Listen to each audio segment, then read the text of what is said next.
Welcome back to Animal Crossing New Horizons. I'm dear darling. As you see what's going on our lovely island of Fawnhollow today, where the temporary thumbnail art is holding strong. It might actually genuinely hold on for a few more days. And I'm going to be honest, I don't know if this one's got a new thumbnail art or not. It probably doesn't. I'm going to be honest. Let's be real. It's probably, I'm going to guess it's going to be Tuesday or Wednesday is when the actual thumbnail art will be properly uploaded. Maybe, or maybe, you know, I should just keep this thumbnail up for the entirety of year 3. You know, why do all of this hard work, you know, but put these hours into creating these custom thumbnail arts when, you know, just bust out MS Paint, 5 minutes, bada bing, bada boom. Not even 5 minutes, it probably took like 2 minutes, and most of it was just me writing. But anyway, hello everyone, right now in Fawnhallow, 6:07 PM on Monday, March 27th, 2023. At very least, I hope you find it amusing, this thumbnail art I've got going on. You know, it was not my intention, but you know, it's, you're if you see it, you're living a lucky moment where, you know, it's only temporarily here and you'll never be able to see it again once it goes. Whoa, deep. Life is fleeting and all that. Ephemeral, you might say. But yeah, basically I've not finished the thumbnail out. I don't actually remember how far into it I've gone, you know. Turn on graphics tab. Let's see how far we've gone. I think I coloured all the people. No, wait, no, I don't think I coloured. I might not have coloured Lily, Audie and Biscuit. Yeah, I don't remember. I might have got a bit lazy. Okay, yeah, I've coloured everyone except for Lily, Audie and Biscuit. And I must say, the colours are quite bold on this one. I'm looking at it now, like, you know, without flux and everything. The crazy, like, amount of colours going on. And also, Vivian, I'm looking at you. Your eye is way too far away from your other eye. Which is something I definitely need to fix, but oh well. Yeah. I don't know. I'm looking at it. I'm looking at my thumbnail. It's okay. I don't love it as much as I like the third one, but to be fair, I spent a lot of time with the third one, so I spent a lot of time refining the sketch. This one is far more sort of like I was speeding for it a lot more than certainly the other ones. I must say, I do like how Phoebe looks in this one. Yeah, she looks quite cute. There's your mini spoilers, I suppose. But yeah, apart from that, we're not going to talk about that in my monologue. We're going to talk about other things. And we're going to continue, I suppose, with holiday conversations. In fact, I will see, what can we talk about?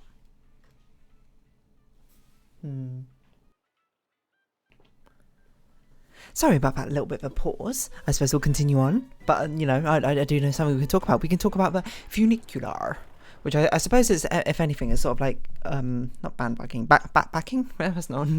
Wait, hold on. Piggybacking, that's a word. I was like, what's a word when you like carry someone in your back? And I was like, backpacking. And I was like, no, that's not it. But it's sort of like piggybacking off of a conversation about cable cars. Well, sort of cable cars from how many days ago, a couple of days ago. But I didn't actually end up kind of talking about cable cars. I think I just kind of started being like, I don't even remember what I talked about, to be honest. I think I just started talking about like my skiing lessons or something. But yeah, okay, if you don't know what a funicular is, because I didn't, well, I mean, it's something I saw before, like when I was younger, but like didn't know it had a particular name. I thought they were just called like sloped trains or something. But basically in Barcelona, still in Barcelona, there is a couple of stations where you go between, I think it literally is just 2 stations where basically the train needs to go up a massive hill. And one of the best ways to do that, I assume, is by using something called a funicular, which is like a hillside railway or cable railway system, according to Wikipedia, where basically it's something which needs to pull up like a slope, I think. I'm not really an expert in trains and railways and that sort of thing, so genuinely I might be describing it wrong, I'm not sure. Anyway, yeah, so, I mean, you can probably Google it, you probably see a picture. Barcelona Funicular. It's basically just like, it's like a really cool looking train, like, I mean, the second, picture that you see is what it is, and you might look at it and be like, that just looks like a normal train station. It is, well, it kind of is, but then you realise that that isn't just like a flat platform outside. Those are literal stairs downwards, and the angle it's taken at makes it look like it's just like a normal train. So I don't really know how else to describe it, except for it's basically like a normal train except for at 45 degrees. Maybe not 45 degrees, maybe like 30-degree angle. It's very strange because the inside as well has also got like step, like the inside is not just like a slope downwards, because obviously you could not like stand on a slope downwards particularly well. You like, if you like in a wheelchair, if you had anything on wheels, it would just immediately roll to the front and, you know, not be great. It's basically just sort of like cut up into a load of little layers. So it's just like, it's basically the entire inside, the floor is a big staircase. And it was really interesting, actually, you know, riding it. I was sort of just like, this is a very weird experience. Like, again, it's not a very long one. because I mean Barcelona is hilly, but it's not like it isn't. There's a few like cities which are built on like 7 hills or something, like one of them being like Rome or something. Maybe Barcelona is one of them, and I actually genuinely don't remember. But yeah, I forgot what I was going to say. It was a very interesting experience riding it. And then, well, while I was riding it, I was just sort of imagining, like, imagine this is what, like, someone's daily commute to work was like. You'd be like, oh, you know, wake up or whatever, you know, one of the things I had to do, got to ride with Funicular to work or something. I mean, while I was riding it, I was like, this is cool. This is like a, you know, I mean, be like, like, wow, this is such a weird, it's not that weird experience. Like, I can't quite accurately describe how weird a normal experience it is, I suppose, because obviously it's weird, it's strange, like it's not a common form of transport for most places. Like any sort of like pulley system up on a large slope where you ride in a car, which amazing, I think Tom Scott made a video about it, but for like houses or something, and like in New Zealand recently I watched it and I was like, that's pretty cool. It's not a very common mode of transportation because you need a very hilly area. I mean, you need like a justification for it because you need like a lot of foot traffic up and down this hilly area or something. I imagine it must be crazy expensive to implement, but I don't know. Probably a lot of it is just sort of like the charm of it is in it being a tourist attraction itself, and it can't go that far, I assume, because it has to travel up and down. There's like one railway, so it basically has to sort of shuttle back and forth, so you can't add too many stops to it, otherwise it becomes quite slow and inefficient, I'd imagine, for transporting people. I guess you have 2 of them side by side and you can shuttle back and forth. I don't really know, but this one was just one stop. It was basically at the top of the hill, go down to the bottom of the hill, and it wasn't just us riding it, it was like us, where it was like some like young adults, I think, going somewhere. There's like a family as well, like probably people who are actually locals actually like riding it properly instead of us just riding it and being like, ooh, look at this thing. One thing I will note is that there were very few seats inside of it. It was mostly standing space. I think because each of the areas divided up into like the steps, and each step basically had a door to it, it's like there's not a lot of room to actually have these seats in the first place.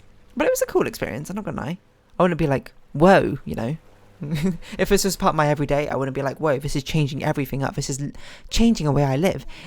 But if it was part of my everyday, you know, commute or something, I'd be like, huh, you know, a highlight to look forward to, you know, a sort of thing where you'd be like on your commute being like, you know, I'm glad this is a part of my commute because this is kind of fun. It's a unique experience, isn't it?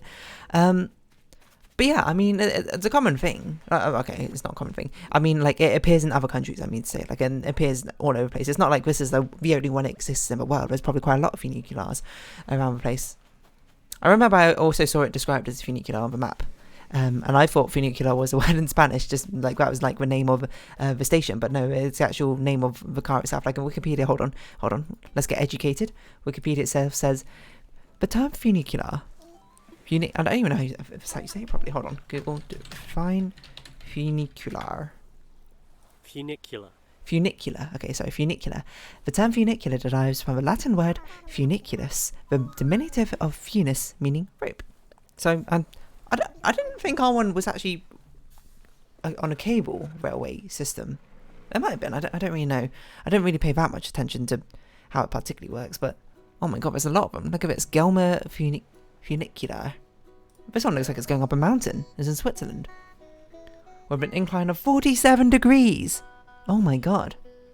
It was the steepest one in Switzerland and Europe until the new Stu's Funicular. It goes up to 47.7 degrees. Oh my god. That is insane. It doesn't look that steep in the actual picture, but I don't... Let's see. Stu's barn. I'm just learning about funiculars. Okay, well, that does get pretty steep. Oh, but what an ingenious design. All the pods are like cylindrical, so they can sort of slide around each other, so it can adjust to the angle of a gradient that is climbing up. That is really clever, is what I say. Anyway, 45 degrees, you know. Coming at it from a mathematical perspective, you look at it being like, that's only halfway to like fully vertical. How steep could it be? But if you've ever seen a 45-degree slope in real life, that is insanely steep. That's like, it's unwalkable, I would say. I don't know what slope, like what angle of slope does the slope become unwalkable? My guess is probably something like 30 degrees. You might be like 30, that's like nothing. I don't know, 30 is pretty, okay, I don't know. It's not unwalkable. I guess you can walk up 45 degrees, probably like 60 degrees, you'd be like, only if you're like a mountain goat, maybe you can walk up it, but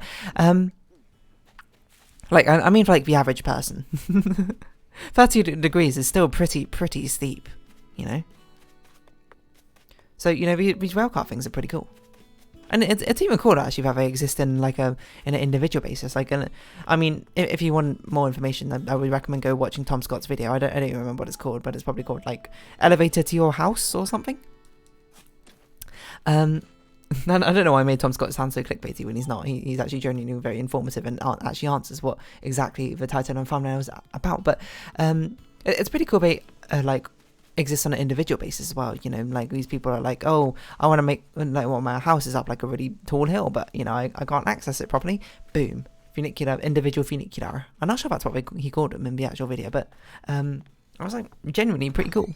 I don't know if I'd love to live in a house like that necessarily, because, you know, oh no, it's broken down. All it takes is like, oh, the elevator stopped working one day and being like, okay, now for like the next 3 weeks I had to walk up and down these stairs because it takes forever. And also, they're very expensive. So, the whole building and maintaining aspect of it is not exactly the most enticing deal, but still, and having it as a public transport system. If I lived like in the Swiss mountains or something, if I lived in the Andes, if I lived in the Alps, if I lived in the I don't know what Andes was first, a bit like Himalayas, but I don't know who on earth is scaling up Himalayas all that often, but like if you live in these areas and you need a lot like a throughput of traffic up like these mountainsides or something, I think that makes sense. Having a hill-based railway system, interesting forms of transport. What can I say about interesting? Or perhaps not so interesting, I suppose, for you, if that's sort of like the life you live. Oh, see, these funicular railways, these UK ones, and Hastings apparently, these are ones that I picture when I think of hillside railways. It's basically, instead of having like the actual thing be angled, they just, I don't know how to describe it, except for they stubbornly like, were like, no, we got to make sure the carriage stays horizontal, and we'll like build the entire contraption which goes upwards to accommodate for that. I don't know what this one is necessarily, but very interesting sort of like designs, niche, aren't they? I like this one in Japan. It's just got like an animal face on the front of it. Lego Ideas Funicular Railway. I kind of want to see a picture now of this one. What's it called? Stuursbahn.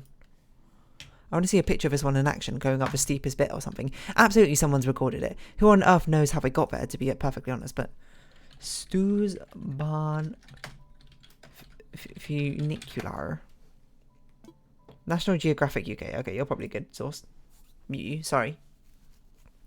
It's going to watch this at the same time while I'm making a different video. Watch it on double speed because I don't have time for this. 47.7 degrees, my word. That is a pretty steep hill. Like, I've got to imagine, why, if you saw a pretty steep hill like this, you were like, well, the best way to tackle it is to go directly upwards instead of, I mean, I guess it is probably pretty expensive, like carving out a winding path to reduce the sort of like, the angle of incidence, I suppose, as you go upwards. Yeah, I guess that makes sense. Cost? Is it actually cheaper to build something which can scale up a really high angle compared to, you know, just changing your terrain, I suppose? Maybe it's dangerous to change your terrain. I don't really know. I'm not really like a civil engineer. Well, I guess that's not civil engineer. I'm not really like any sort of engineer, to be honest. So I can't really say. That is pretty cool though. I like how it sort of like pivots and twists to accommodate for things. Where is my stream deck's all the way over here? Oh, it's over here because that's why I put it when I'm drawing. I forgot. I was like, why is it here? Anyway, so there was one in Barcelona. I don't know if it's got a Wikipedia one. Montjuic Funicular Railway, I guess. Oh yeah, what Noir missions do we have? That's not a Noir mission. Which one? Seashells. Okay, seashells is probably the only one we can do in this time. Well, it's not probably the only one we could do. We could probably do the fishing one. I'm gonna be honest, I can't be bothered. But yeah, not all that common in the UK, but that I know of. I don't know if I've ever ridden in one before. Something tells me the closest experience I've ever had with a funicular railway is like one I've seen like in a model village or like a Lego village somewhere. And just sort of like looked at them, or maybe like on TV I've seen them and been like, wait, what's that? Who knows? You'll never ride on one. Well, look at me now. I've ridden on one, but one stop, and it was kind of cool. Is it something I would be like, yeah, it's worth traveling to a different country for? Or worth visiting one in your own country? I'd be like, probably not, unless you were like a transport aficionado. Then maybe you'd be like, that's pretty cool. I mean, it is pretty cool, and I don't mean say this in all such a sarcastic. Well, I mean, I do mean say this in a sarcastic tone, because I guess that was kind of a joke, but it's not a very funny joke, so I guess I kind of drop it right there. It's just a pretty cool railway. I'm not gonna lie. I don't know, but I guess if you haven't had exposure to like strange, not stranger forms, like I guess basically what I'm trying to say is that you would not find it very strange if you like lived in the area, or it was like quite a common thing. I don't know, now I think about it, Barcelona had some very random like forms of transport. It had a cable car, a funicular. I mean, there's other things which are very common as well. Like, I can't remember where I went. Maybe it was like Madeira or something, which use like boat taxis, boat buses, I suppose, is a very common form of transport. That's kind of cool as well, I suppose. What does the UK have? Well, we've got London Underground, which is a pretty good, you know, people might like to diss and hate on it. Honestly, I think London Underground is actually one of the best things in the UK. It's a fantastic transport system. I'll have you know. And it's very, very, very convenient. If you're ever in London, you're like, oh, I need to get from place A to place B. Boom. London Transport. Take that train. Sometimes you can take a bus as well. The thing with London buses, though, I always forget. Is it you're meant to tap on or tap off? You're only meant to do one of them, but I don't remember which one it is. I think it's tap on. I don't know if that's right. I kind of want to Google it now. You would feel like I should know. I've taken quite a few London buses before. I always forget though, because I never take them quite often enough. Okay, hold on. Let's see. London buses tap on or off. You only need to touch in. Yeah, there we go. Or London trams. I can't say I've ridden a London tram before. I don't know. Actually, I have now I think about it. I think we did it for a school trip once or something. It was a geography school trip. It was about like London, you know, being... I think it was about for the London Olympics now I think about it. It was about the gentrification of London. Something like that. I don't remember. It's been a while. Anyway, funicular. It puts a fun in funicular. Huh, what an important brilliant joke. I'm so witty. I'm so very witty. Sighed to myself softly. Anyway, what am I going to be doing today? I'm going to be finishing off a thumbnail art if I can. Genuinely, I don't think I'll finish it off today. It will probably be finished off tomorrow is my guess. But I'll finish colouring it and doing the main shading today, I think. But the rest of the details and stuff will probably be coming later. And you might be like, is it good? It's okay. If I was to do a tier list of thumbnail arts, it's definitely above year 1. I think it's probably below year 3 and year 2 though. Or maybe on par with year 2. I don't know, it's hard to say. Anyway, I'm going to round this episode off here, so if you have been watching, thank you very much. It's been Animal Crossing New Horizons. I've been Dear Darling. Likes, comments, subscription, shares, greatly appreciated. Twitter, Discord down below. Hope we see each other again, but for now, it's our farewell. So until next time, bye-bye for now.